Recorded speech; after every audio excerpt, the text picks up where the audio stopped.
નમસ્કાર વિદ્યાર્થી મિત્રો, મનોવિજ્ઞાનમાં પ્રકરણ 1 પૂરું કર્યા બાદ જે 12 માર્ક્સમાં તમને પૂછાય છે, આજે આપણે પ્રકરણ બીજું શરૂ કરવાનું છે, જેનું નામ છે શીખવાની ક્રિયા, અને જે કુલ બોર્ડની એક્ઝામમાં 14 માર્ક્સ માટે પૂછાય છે.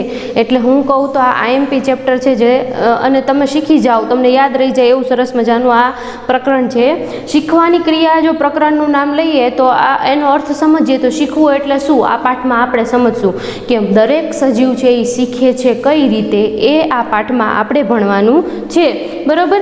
હવે પ્રસ્તાવનાની દ્રષ્ટિએ સૌપ્રથમ તમને ખબર જ છે કે મનોવિજ્ઞાન એ કેવું છે, તો કે મનોવિજ્ઞાન એ વર્તનનું વિજ્ઞાન છે, અને આ વર્તનના વિજ્ઞાનના અભ્યાસ કરતાં એવું જોવા મળ્યું કે દરેક સજીવે પોતાના આસપાસના વાતાવરણ સાથે જો સમાયોજન સાધવું હશે, કામ પાર પાડવું હશે કંઈ પણ, તો એને શિક્ષણ મેળવવું એ ખૂબ અનિવાર્ય બાબત છે. અને આ શિક્ષણ દ્વારા જ તે પોતાનો જીવન નિર્વાહ કરી શકે છે, એટલે જીવનને આગળ ધપાવી શકે છે અને પોતાના જીવનનું રક્ષણ કરી શકે છે. અને તે સિવાય પોતાની જે પ્રેરણાઓ છે, શારીરિક કે કોઈ પણ પ્રેરણાઓ, એ પોતે શિક્ષણ દ્વારા પાર પાડી શકે છે. એટલે ટૂંકમાં પ્રાણી હોય કે માનવી, સજીવ છે એને જો જીવન ટકાવી રાખવું હશે, જીવનને આગળ ધપાવવું હશે, તો શિક્ષણ એ ખૂબ જરૂરી છે. એટલે જ આ પાઠમાં આપણે શીખવું એટલે શું, શિક્ષણ કેવી રીતે મેળવીએ છીએ એનો અભ્યાસ કરીશું. હવે તેમાં જોઈએ તો સૌ પ્રથમ પ્રસ્તાવના લીધા બાદ હવે એ 2 માર્ક્સનો બહુ આઈએમપી પ્રશ્ન છે, તમારે ધ્યાન આપવાનું છે. 1 માર્ક્સમાં પૂછાય છે, જો સાંભળો, દરેક સજીવ પોતાના જીવન દરમિયાન કેટલા, તો કે 2 પ્રકારનું વર્તન કરે છે. આ પ્રશ્ન 2 માર્ક્સ માટે પૂછાય છે. આપણે માર્ક્સની દ્રષ્ટિએ પણ વાત કરતા જશું. એટલે મુખ્ય પ્રશ્ન તો એવો છે કે શિક્ષણની વ્યાખ્યા આપી વિસ્તાર સમજાવો, એ 5 માર્ક્સમાં પૂછાય છે.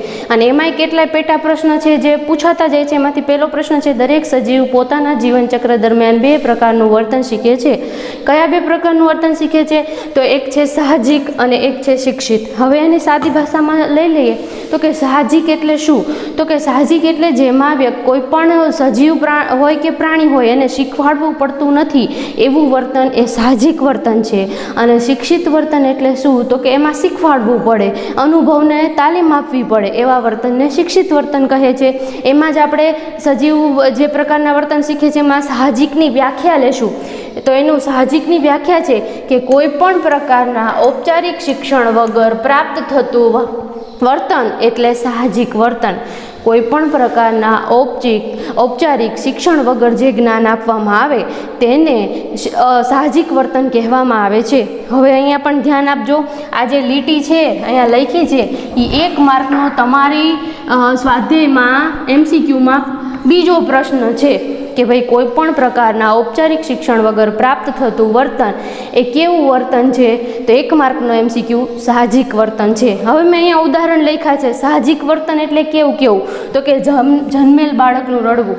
માનવ બાળ તરત જન્મ લે છે એટલે તરત રડે છે, આ સાહજિક વર્તન છે. રડવું એને શીખવાડવું પડતું નથી. તે સિવાય છે પંખીનું ઉડવું શીખવાડવું પડતું નથી, આપોઆપી 2-4 દિવસમાં એની માનું જોઈ અને ઉડવા મળે છે. ત્યારબાદ હજી એક ઉદાહરણ આપું કે વાછરડું છે એની જન્મતા વેત જ તે એની માતાના આંચળે લાગી જાય છે અને માતાનું ધાવણ લે છે, તો આ પણ એ સાહજિક વર્તન છે. આ બધા ઔપચારિક એમાં શિક્ષણ એને આપવું પડતું નથી, છતાં પણ શીખી જાય છે, એટલે એને સાહજિક વર્તન કીધું છે. ત્યારબાદ આવે છે શિક્ષિત વર્તન. હવે તમને મેં સાદી ભાષામાં જ કીધું હતું કે જેમાં શિક્ષણ આપવું પડે, અનુભવ કરાવવો પડે, તાલીમ આપવી પડે, એવું બધું શિક્ષિત વર્તન છે. મેં અહીં વ્યાખ્યા લખી છે કે અનુભવ અને પ્રયત્ન દ્વારા પ્રાપ્ત થયેલ વર્તન એટલે શિક્ષિત વર્તન. જેમાં અનુભવ પણ જોઈએ, તાલીમ, મહાવરો અને પ્રયત્ન પણ જોઈએ, એવું વર્તન શિક્ષિત વર્તન. એનું પણ મેં ઉદાહરણ લખ્યું છે. સાયકલ ચલાવવી, લખવું, દોડવું, આ બધી બાબત છે એ આપણે શીખવું પડે છે. વાંચવું, આ બધું શીખવું પડે છે, અને જેના એટલે આપણે શિક્ષણ મેળવી અને પછી એ વર્તનને શીખી શકીએ છીએ. ટૂંકમાં આટલો પ્રશ્ન તમારે 2 માર્ક્સ માટે પૂછાય છે અને તમારે શીખી લેવાનું છે. તમારા સ્વાધ્યાયમાં વિભાગ C-માં 10મો પ્રશ્ન છે કે દરેક સજીવ પોતાના જીવનચક્ર દરમિયાન કેટલા પ્રકારનું વર્તન શીખે છે. તેમાં જવાબ લખવાનો આવશે. દરેક સજીવ પોતાના જીવનચક્ર દરમિયાન 2 પ્રકાર પ્રકારનું વર્તન શીખે છે, એક તો સાહજિક અને બીજું તે શિક્ષિત. સાહજિક એટલે કે જેમાં કોઈ પણ પ્રકારના ઔપચારિક શિક્ષણની જરૂર પડતી નથી, એના વગર શીખી જઈએ, એ બધું સાહજિક વર્તન છે.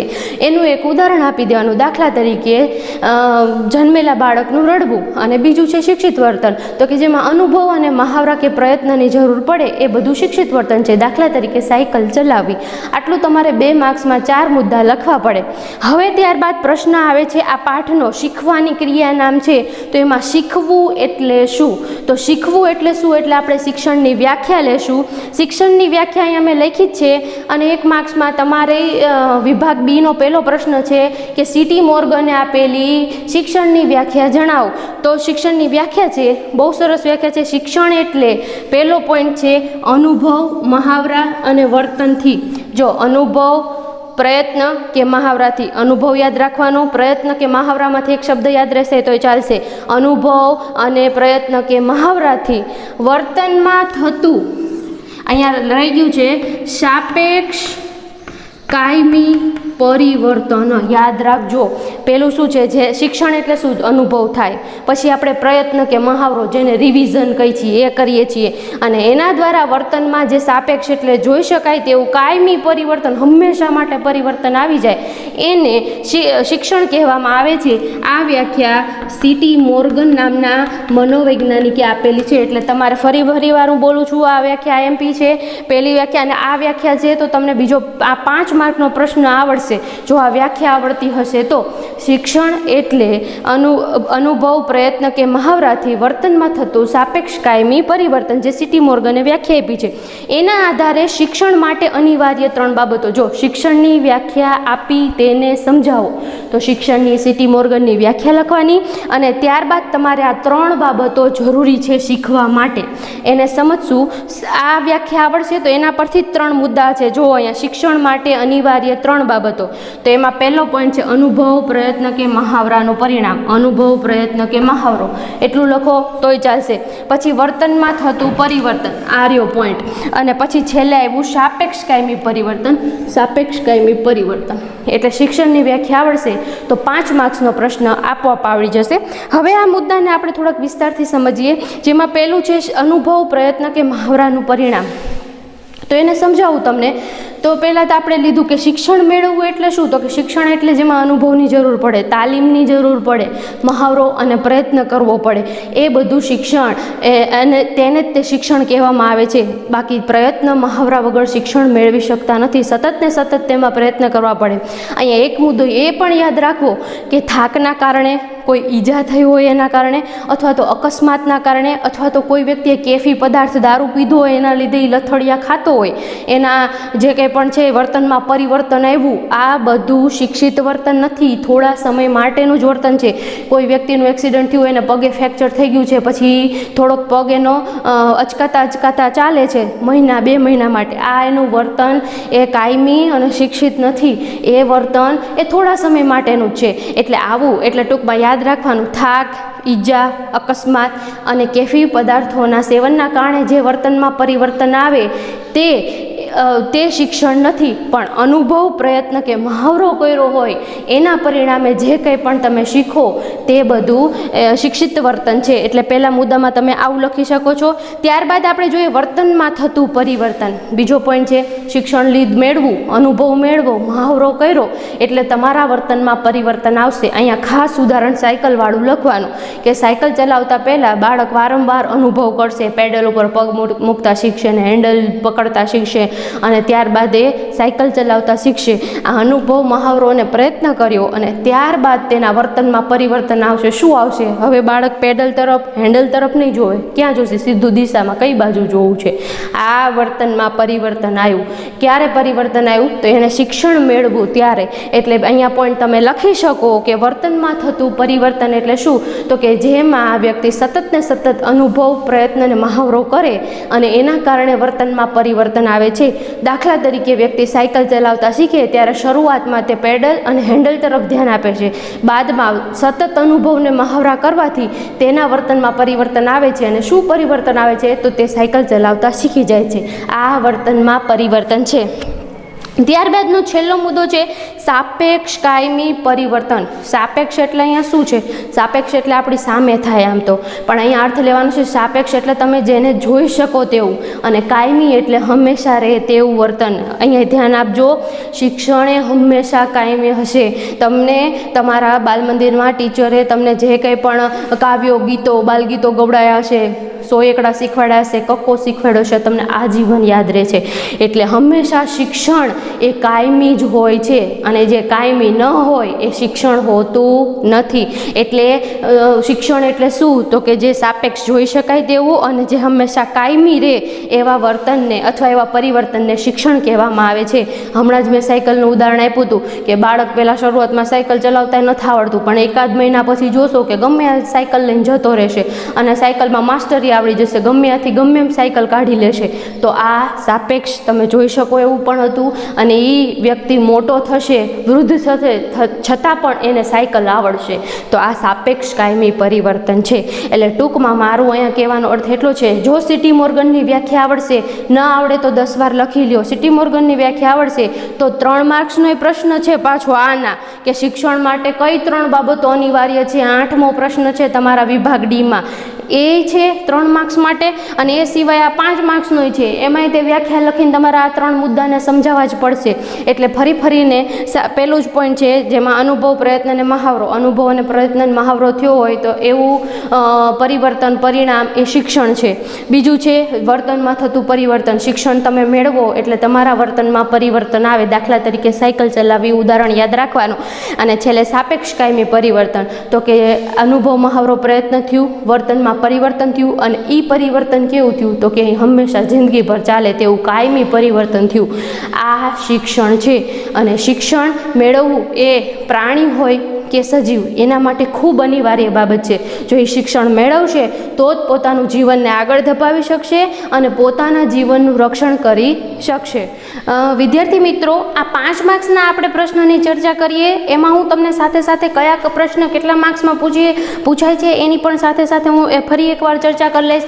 પહેલાં 5 માર્ક્સનો પ્રશ્ન છે, શિક્ષણની વ્યાખ્યા સિટી મોર્ગને આપી, એમાં સવિસ્તાર સમજાવો, એટલે આ 3 મુદ્દા સમજાવવાના કેટલા માર્ક્સમાં પૂછાય છે બોર્ડમાં? 5 માર્ક્સ માટે. ત્યારબાદ વાત કરીએ કે દરેક સજીવ પોતાના જીવન ચક્ર દરમિયાન કેટલા પ્રકારનું વર્તન શીખે છે. આવો વિભાગ સી નો પ્રશ્ન છે, 2 માર્ક્સમાં પૂછાય છે. એટલે તમારે સાહજિક શિક્ષિતની વ્યાખ્યા, અર્થ આપી અને એનું એક ઉદાહરણ, આટલું 2 માર્ક્સમાં પૂછાય છે. એ સિવાય અંદરથી કોઈ પણ તમને પૂછાય કે કોઈ પણ પ્રકારના ઔપચારિક શિક્ષણ વગર પ્રાપ્ત થતું વર્તન એ કેવું વર્તન છે, તો તમારે લખવાનું છે સાહજિક વર્તન. આ MCQમાં 1 માર્કમાં પૂછાય છે. હવે ત્યારબાદ અહીંયા શીખવું એટલે શું વ્યાખ્યા જોઈએ, જેમાં સિટી મોર્ગનની મોસ્ટ આઈએમપી વ્યાખ્યા 1 માર્ક્સમાં પૂછાય છે. શિક્ષણ એટલે શું, અથવા તો એમ પૂછાશે કે સિટી મોર્ગને આપેલી શિક્ષણની વ્યાખ્યા જણાવો, તો એ 1 માર્ક્સ માટે. અને ત્યારબાદ આ 3 માર્ક્સનો પ્રશ્ન છે તમારા વિભાગ ડીમાં 8મો પ્રશ્ન છે કે શિક્ષણ માટે અનિવાર્ય કેટલી બાબતો છે સમજાવો. એટલે તમારે આ 3 બાબતો લખી, વ્યાખ્યા લખી, 3 બાબતો લખી અને પછી એને સમજાવવાની રહેશે. 3 માર્ક્સનો પ્રશ્ન છે એટલે 6 થી 7 મુદ્દા ઇનફ છે. છતાં પણ તમને તમારા જે કંઈ પણ ઉદાહરણ આવડતા હોય એના દ્વારા તમે સમજાવી શકો છો. શિક્ષણની વ્યાખ્યા, શિક્ષણનો અર્થ અને શીખવું એટલે શું, કઈ 3 બાબતો અનિવાર્ય છે એ લીધા પછી આ પ્રકરણનો મુખ્ય મુદ્દો શરૂ થાય છે. આપણે કઈ રીતે શીખીએ છીએ, તો શિક્ષણની તરેહ. હવે તમને થશે અર્થ તરેહ એટલે શું, તો તમારી ચોપડીમાં લખી લેજો. એનો અર્થ શું થાય? તરેહ એટલે કે રીત અથવા તો પદ્ધતિ. કેટલી રીતો છે શિક્ષણ મેળવવાની, કેટલી રીતો છે? એ 2 માર્ક્સનો પ્રશ્ન તમારા વિભાગ સીમાં આપેલો છે કે શિક્ષણની તરેહો જણાવો. તો તમારે આ કુલ 5 નામ ફરજિયાત 2 માર્ક્સમાં લખવા પડશે. નામ: અનુકરણ દ્વારા શિક્ષણ, પ્રયત્ન અને ભૂલ દ્વારા શિક્ષણ, અભિસંધાન દ્વારા શિક્ષણ, કારક અભિસંધાન દ્વારા શિક્ષણ અને આંતરસૂદ દ્વારા શિક્ષણ. મનોવિજ્ઞાન એમ કે છે તમે આ 5 રીતે સજીવ હોય કે પ્રાણી પોતે શિક્ષણ મેળવે છે. હવે હું તમને અહીંયા આ 5નો અર્થ જણાવું તો વ્યક્તિ જ્યારે બાલ્યકાળમાં હશે, બાલ્યકાળ અથવા તો બાલ્યાવસ્થા, નાનો બાળક હશે 15 વર્ષ સુધી 15-17 વર્ષ સુધીનો, તો એ બાળક અનુકરણથી અને પ્રયત્ન અને ભૂલથી શિક્ષણ મેળવે છે. બાલ્યાવસ્થા 15-17 વર્ષ સુધી, એ પૂર્વ બાલ્યાવસ્થા, ઉત્તર બાલ્યાવસ્થા એટલે 17 વર્ષ સુધી ગણી લો, તરુણ ન હોય ત્યાં સુધીનો વ્યક્તિ. તો એ વ્યક્તિ રહ્યો એ અનુકરણ અને પ્રયત્ન અને ભૂલ દ્વારા શિક્ષણ મેળવે છે. પછી વ્યક્તિ યુવાન થાય છે, એટલે વ્યક્તિ યુવાન થાય એટલે અભિસંધાન દ્વારા યુવાવસ્થા, તરુણાવસ્થા. વ્યક્તિ તરુણ થાય છે એટલે અભિસંધાન દ્વારા અને કાર્યક અભિસંધાન દ્વારા શિક્ષણ મેળવે છે. અને યાદ રાખજો, છેલ્લો પોઈન્ટ છે આંતરસૂઝ દ્વારા. વ્યક્તિ જ્યારે યુવાન થાય, યુવાવસ્થા, વ્યક્તિની જ્યારે યુવાવસ્થા થાય ત્યારે તેને બાલ્યાવસ્થામાં અને તરુણાવસ્થામાં જે કંઈ પણ અનુભવો થયા હોય એ અને પોતે આંતરસૂઝ દ્વારા કોઈ પણ સમસ્યામાં બહાર નીકળવાનો પ્રયત્ન કરશે, શિક્ષણ મેળવશે. એટલે જેમ જેમ આપણો વિકાસ થતો જાય, ઉંમર વધતી જાય, એમ આપણે આ શિક્ષણની રીતોને અપનાવતા જઈએ છીએ. દરેક સજીવ આ રીતો અપનાવીને જ શિક્ષણ મેળવે છે. એટલે યાદ રાખવું, પ્રશ્ન પૂછવાતો નથી છતાં પણ આ કહી દીધી. તમને આ પ્રશ્ન પૂછાય છે શિક્ષણની તરેહો, પણ આવો બાલ્યાવસ્થા, તરુણાવસ્થા, યુવાવસ્થાવાળો પ્રશ્ન નથી પૂછાતો. પણ તમારી સમજ માટે કે વ્યક્તિ જ્યારે નાનો હોય ત્યારે અનુકરણ, પ્રયત્ન, ભૂલથી શીખે, તરુણ થાય એટલે અભિસંધાનકારક અભિસંધાનથી શીખે, અને જ્યારે વ્યક્તિ યુવાન થાય અને જીવે ત્યાં સુધી પોતે આંતરસૂઝ અને આ બેમાં થયેલા અનુભવો દ્વારા તે પોતે શિક્ષણ મેળવી અને પોતાના જીવનને આગળ ધપાવે છે. એટલે આ 2 માર્ક્સનો પ્રશ્ન. હવે આપણે આનો પહેલો પોઈન્ટ એવો, અનુકરણ દ્વારા શિક્ષણ, જેનું નામ મેં અહીંયા આપેલું છે, અનુકરણ દ્વારા શિક્ષણ, જે તમને બોર્ડની એક્ઝામમાં 3 માર્ક્સમાં પૂછે છે. અને તમારા વિભાગ ડીનો પહેલો જ પ્રશ્ન છે કે અનુકરણ દ્વારા શિક્ષણ સમજાવો. તો તમારે શું સમજાવવાનું રહેશે કે સૌપ્રથમ વ્યક્તિ, કોઈ પણ વ્યક્તિ એ પોતાનો જીવન નિભાવ અથવા તો શિક્ષણ મેળવે ને, બાળક નાનું હોય ને ત્યારે અનુકરણ દ્વારા જ શિક્ષણ મેળવશે. આપણે મોટા થઈ જઈએ છીએ પછી પણ ઘણી એવી બાબતો છે અનુકરણ દ્વારા શીખે. અનુકરણ એટલે શું?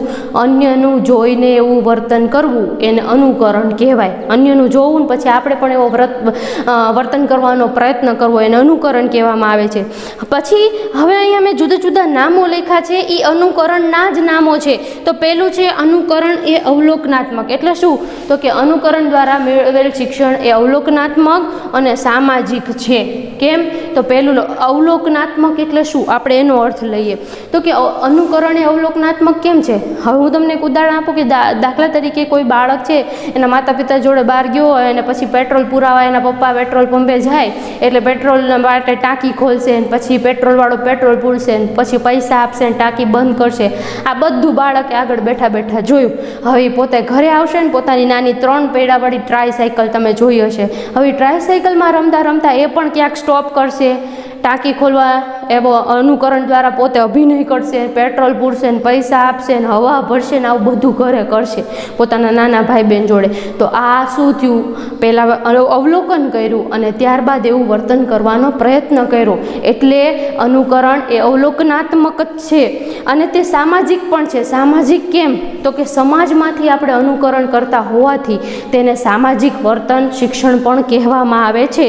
ત્યારબાદ આવ્યું અનુકરણાત્મક. એટલે મેં તમને ટ્રાયસાયકલવાળું ઉદાહરણ આપ્યું, એ જ તે અનુકરણાત્મક. અન્યનું જોઈ એવું વર્તન કરવું, એવો અભિનય કરવો એને અનુકરણાત્મક શિક્ષણ કહેવામાં આવે. પછી ત્યાર પછી હજી એક ઉદાહરણ તમને આપું હું. નાનો 1 વર્ષનો બાળક ફોન આમ કાન ઉપર રાખીને વાતું કરતો હશે, ફોન ચાલુ નહીં હોય પણ છતાં. તો કેમ? એ અનુકરણ દ્વારા મેળવેલ શિક્ષણ છે. અન્ય વાત કરતા હોય ફોનમાં એટલે પોતે પણ હાથ રાખી અને હેલો હેલો એવું બોલવાનું, જે બોલી શકતો હશે એ બોલવાનો પ્રયત્ન કરશે.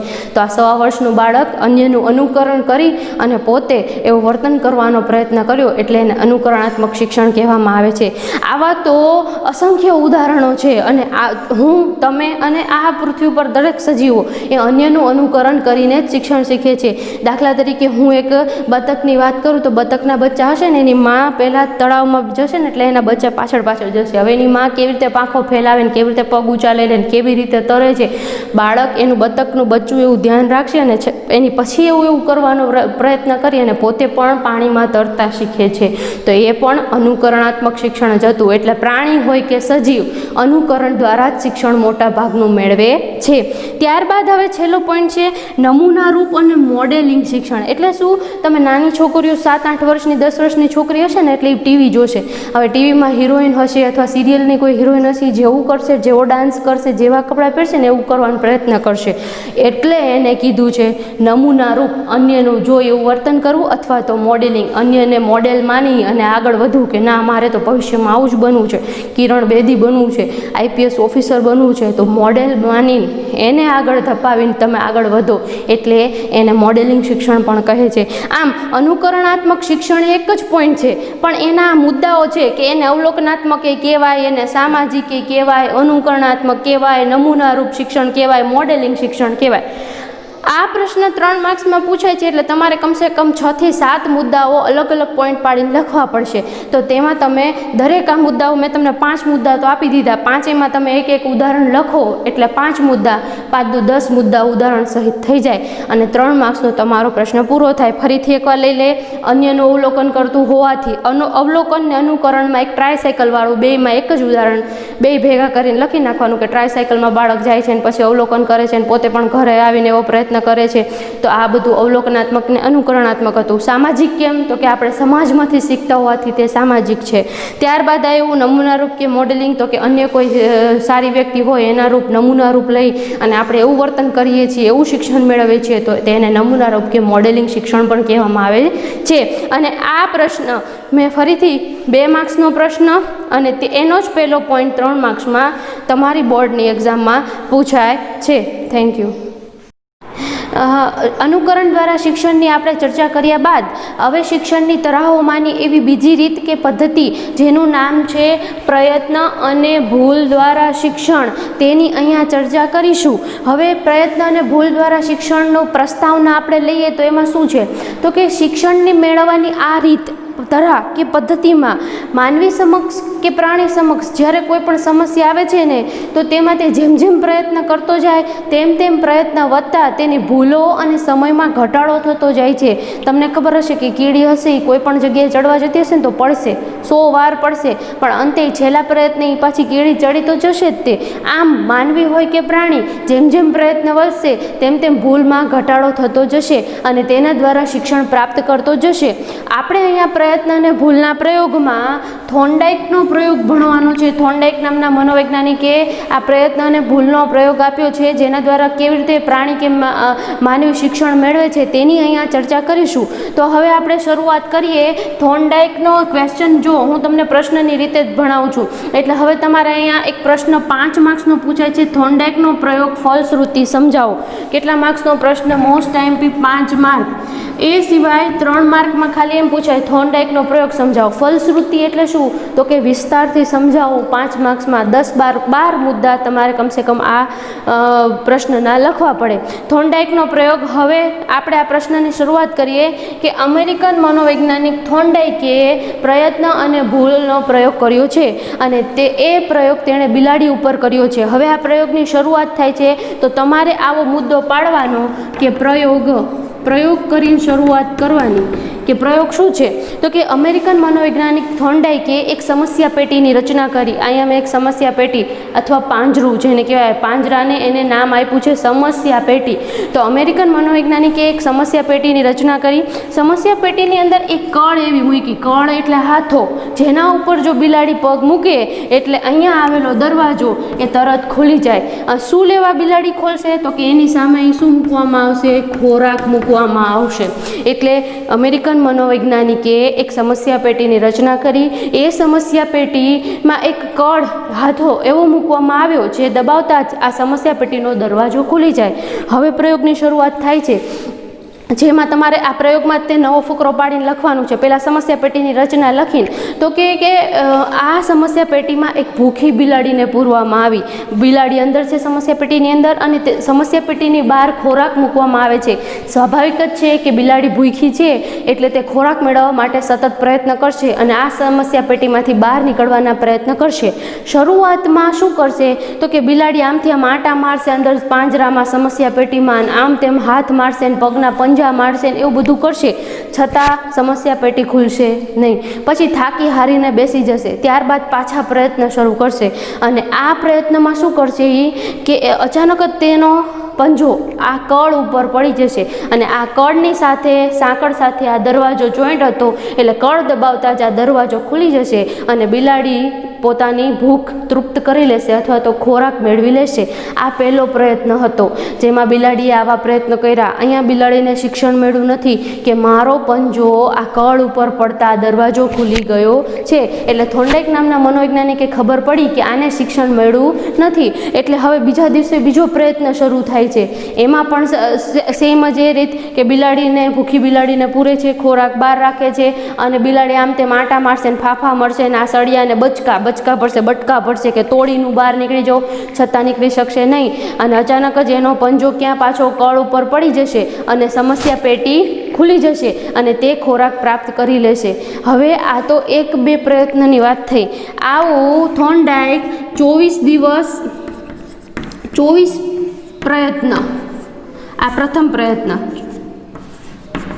આવા પ્રયત્ન કેટલા 24 દિવસ સુધી રોજ એક પ્રયત્ન એમ ચાલુ રાખે છે થોર્નડાઇક.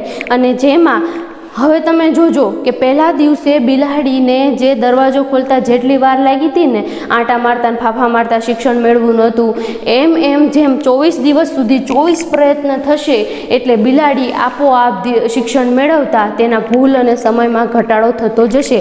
હવે આપણે વાત કરીએ કેટલા દિવસ સુધી પ્રયત્ન કર્યા? 24. રોજ કેટલો પ્રયત્ન કર્યો? 1. હવે સાંભળજો, પહેલા દિવસે પ્રથમ પ્રયત્ન અને તેમાં બિલાડીને 160 સેકન્ડ એટલે આપણે વાત કરીએ ને 2 મિનિટ અને 40 સેકન્ડ લાગી, બરોબર. એટલે બિલાડીને પહેલા દિવસે સમસ્યા પેટીમાં પૂરી ત્યારે પહેલા જ પ્રયત્ને 160 સેકન્ડ લાગી હતી. એને આ સમસ્યા પેટીમાંથી બહાર નીકળતા ખોરાક મેળવતા 160 સેકન્ડ લાગી, 2 મિનિટ ને 40 સેકન્ડ. અને તે 24મા દિવસે અને 24મા પ્રયત્ને માત્ર 10 સેકન્ડમાં બિલાડી આ સમસ્યા પેટીનો દરવાજો ખોલી લે છે અને પોતે ખોરાક પ્રાપ્ત કરી લે છે. કેમ? તો કે બિલાડી જેમ પ્રયત્ન કરતી ગઈ ને એમ એને ખબર પડતી ગઈ કે હું આ કળ ઉપર હાથો અથવા પંજો મારું છું ને એટલે આ દરવાજો ખુલી જાય છે અને હું બહાર નીકળી શકું છું. આમ બિલાડી એ શિક્ષણ અહીંયા મેળવી લીધું છે એવું થોર્નડાઇકે પ્રયોગ કરી અને પોતે પોતાનું તારણ આપ્યું હતું. અહીંયા હવે ધ્યાન આપજો, આ પ્રયોગનું નામ શું છે? પ્રયત્ન અને ભૂલ. હવે તમારે એ પોઈન્ટનું નામ આપવાનું છે. અહીંયા એક નવા પોઈન્ટનું નામ પ્રયોગ પછીના પ્રયત્ન અને ભૂલ. એમાં શું લખવાનું રહેશે? તો કે થોર્નડાઇકના પ્રયોગમાં જોવા મળ્યું કે જેમ પ્રયત્ન વધતા જાય છે તેમ ભૂલમાં ઘટાડો થતો જાય છે અને સમયમાં પણ ઘટાડો થતો જાય છે. તો કે પ્રથમ દિવસે એને 160 સેકન્ડ લાગી હતી અને 24મા દિવસે માત્ર 10 સેકન્ડમાં જ દરવાજો ખુલી જાય છે. આમ જેમ પ્રયત્ન વધતા જાય છે તેમ ભૂલમાં ઘટાડો થતો જાય છે અને અંતે બિલાડી શિક્ષણ પ્રાપ્ત કરી લે છે અને પોતે શિક્ષણ દ્વારા પોતાની સમસ્યામાંથી બહાર નીકળી જાય છે. હવે આ વાત કરી બિલાડીના પ્રયોગની. માનવીનું પણ આવું જ છે. માનવી કોઈ પણ સમસ્યામાં સપડાય છે ત્યારે જેમ એ પ્રયત્ન કરતો જાય છે ને તેમ એ ભૂલ પડી હોય એમાં સમયમાંય ઘટાડો થાય છે અને ભૂલોમાં પણ ઘટાડો થાય છે અને છેલ્લે એવું પણ બને છે કે માનવી શિક્ષણ પ્રાપ્ત કરી લે છે. જેમ કે કોઈ નાનું બાળક છે એને ગુણાકાર શીખવાડવામાં આવે 2-3 ધોરણના, ત્યારે એને શરૂઆતમાં ભૂલો થાય છે પણ જેમ એના ગુણાકારના પ્રયત્નો વધતા જશે ને તેમ દાખલાના પ્રયત્ન વધતા ભૂલો સાવ નહિવત થઈ જશે અને સમય જે પહેલાં લાગતો તો ગુણાકાર કરતા એમાં ઘટાડો થતો જશે. તો આ પ્રયોગ છે પ્રયત્ન અને ભૂલ, જેના દ્વારા આપણે શિક્ષણ મેળવી શકીએ છીએ. છેલ્લે હું તમને પ્રશ્નની દ્રષ્ટિએ ફરીવાર એક વાત કરી દઉં તો તમને પ્રશ્ન 5 માર્ક્સમાં તો પૂછાય જ છે. થોર્નડાઇકનો પ્રયોગ ફલશ્રુતિ સમજાવો, એ સિવાય 3 માર્કમાં થોર્નડાઇકનો પ્રયોગ સમજાવો. 1 માર્ક્સની વાત કરું તો તમને પૂછાય પ્રયત્ન અને ભૂલ દ્વારા શિક્ષણનો પ્રયોગ એ કોનો છે? MCQમાં થોર્નડાઇકનો છે. હજી 1 માર્કનો પ્રશ્ન અહીંયા છે કે થોર્નડાઇકે કેટલા પ્રયત્ન દ્વારા શિક્ષણ મેળવા દીધું? 24 દિવસ દ્વારા 24 પ્રયત્ન. તમારો MCQ છે 8મો કે પ્રયત્ન અને ભૂલના પ્રયોગમાં બિલાડીને કેટલા પ્રયત્ને શિક્ષણ પ્રાપ્ત થઈ જાય છે? તો 24મા પ્રયત્ને શિક્ષણ પ્રાપ્ત થઈ જાય છે. એ સિવાય 1 માર્કનો પ્રયોગ એક પ્રશ્ન પૂછાય છે કે થોર્નડાઇકે કોના કોના પ્રયત્ન અને ભૂલનો પ્રયોગ કોના ઉપર કર્યો છે?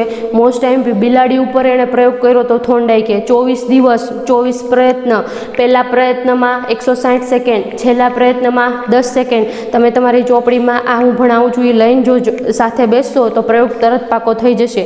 અને તમારે આ પ્રશ્ન ફકરામાં લખવાનો નથી, જેમ તમારી પુસ્તકમાં આપ્યો છે એમ નહીં. તમારે આ પ્રયોગને પોઈન્ટ પાડી પાડી અને લખવાનો છે. કુલ 12 પોઈન્ટ લખશો એટલે તમને 5 માર્ક્સ મળી જશે. ધન્યવાદ.